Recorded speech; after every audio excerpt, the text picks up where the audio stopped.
Hello everybody, welcome back to another Big Chungus review. Today we will be reviewing the film Oppenheimer.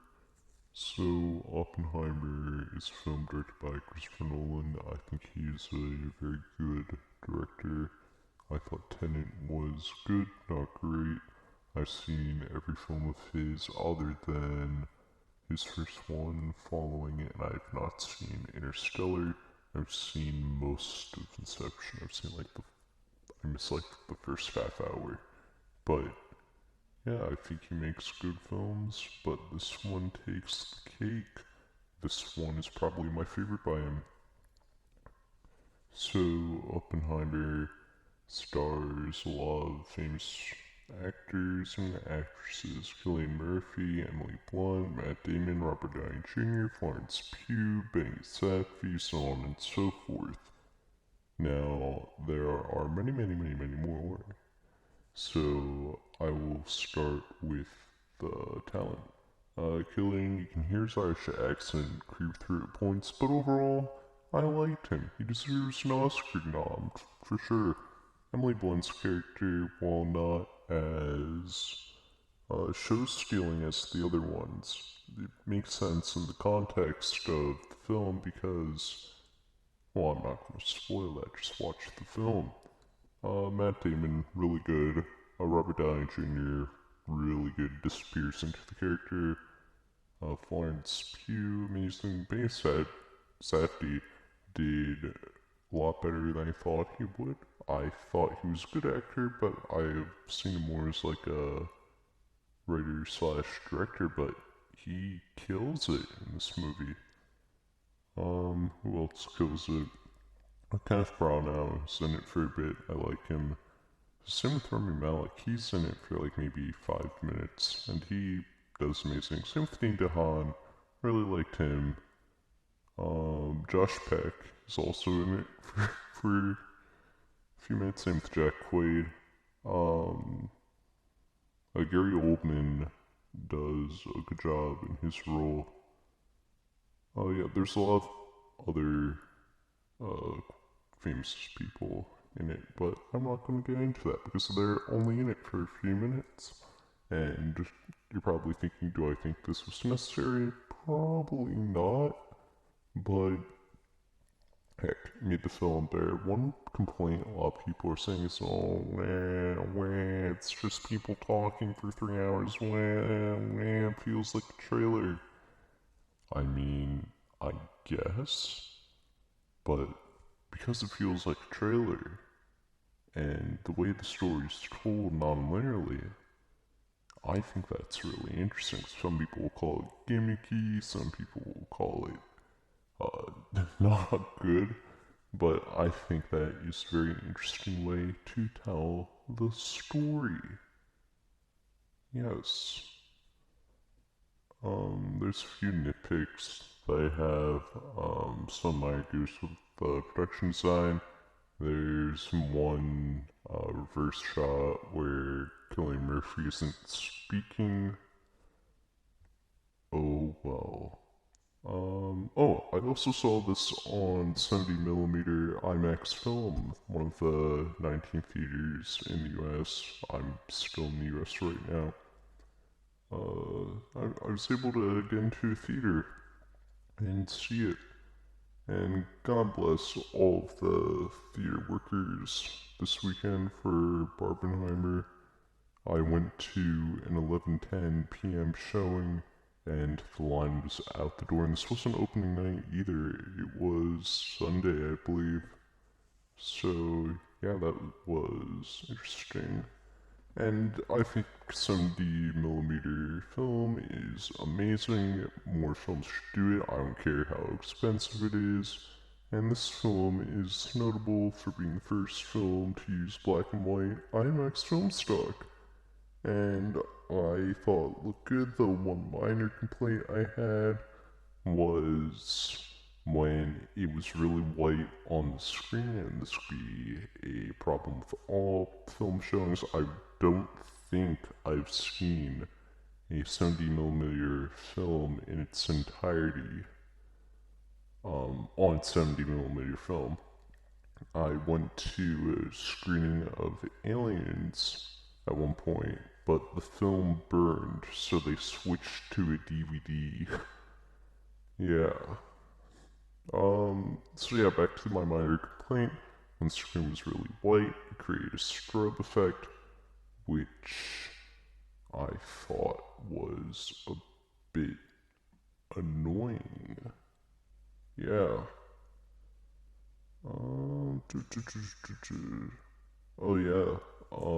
Later in the movie, the president Lyndon Johnson shows up, and the makeup for him looks really weird.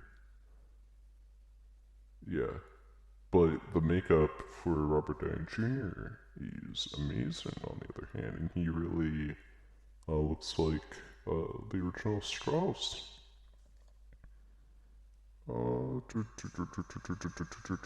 Yeah, this is like a very close to perfect film, in my opinion. I think every department should get Oscar nods or noms for sure. The script's well written, and some people say, wah, wah, it's dialogue heavy, wah, wah. Well, I don't care.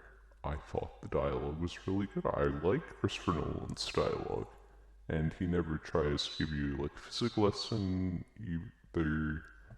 I think he does an amazing job in showing natural conversation and really heightens the stress of the trial scenes and courtroom scenes. Yeah.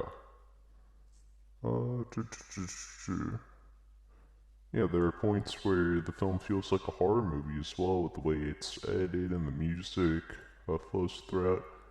I liked those 3 hours. Now, I don't think it needed to be 4. I thought it was the perfect length. The pacing was good. Again, I don't care about the dialogue. And the music, that is another thing I want to get into. The music is in every single scene pretty much. I think there's only like less than 10 scenes where the music cuts. And normally I'd be like, oh, I don't know how I feel about that. But it works here for the most part. There were probably a few scenes where I thought, okay, maybe I wouldn't put music here personally, but overall, it is good. Same with the editing, other than the minor goof I mentioned earlier. Uh, yeah, the effects were good. They're great, actually. I like the bomb scene. I like the Trinity sequence. Uh, yeah, very close to perfect film in my opinion. Um, I liked the scene with Florence Pugh and Emily Blunt. Um, I thought that was really interesting. Like, there are points where the film does become very borderline experimental, and I think that is good. It's amazing that a film like that got $100 million budget in today's culture, especially about the atomic bomb. Like, it's a biopic. It's probably one of the best biopics I've ever seen, but it wouldn't be for mainstream audiences if Barbie didn't open the same day. And also, I know people did the Barbenheimer thing, but I think a lot of people want to go see Barbie, not as many want to go see Oppenheimer. I've not seen Barbie yet, but I will probably do a review on it.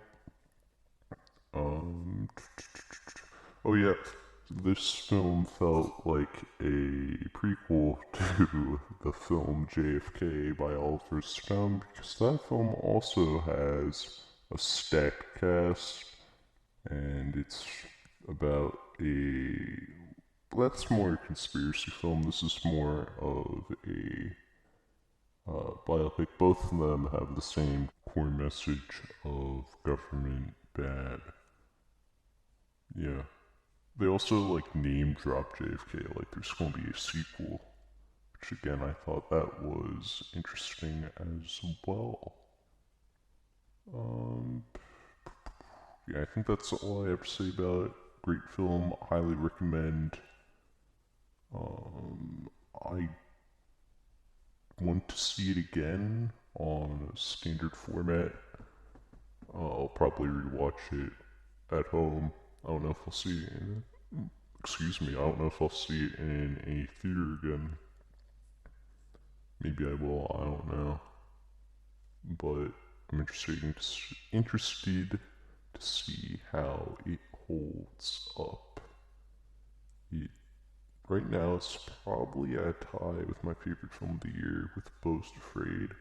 I think from a technical standpoint, this film is better, but from a creative standpoint, Bo is Afraid is better.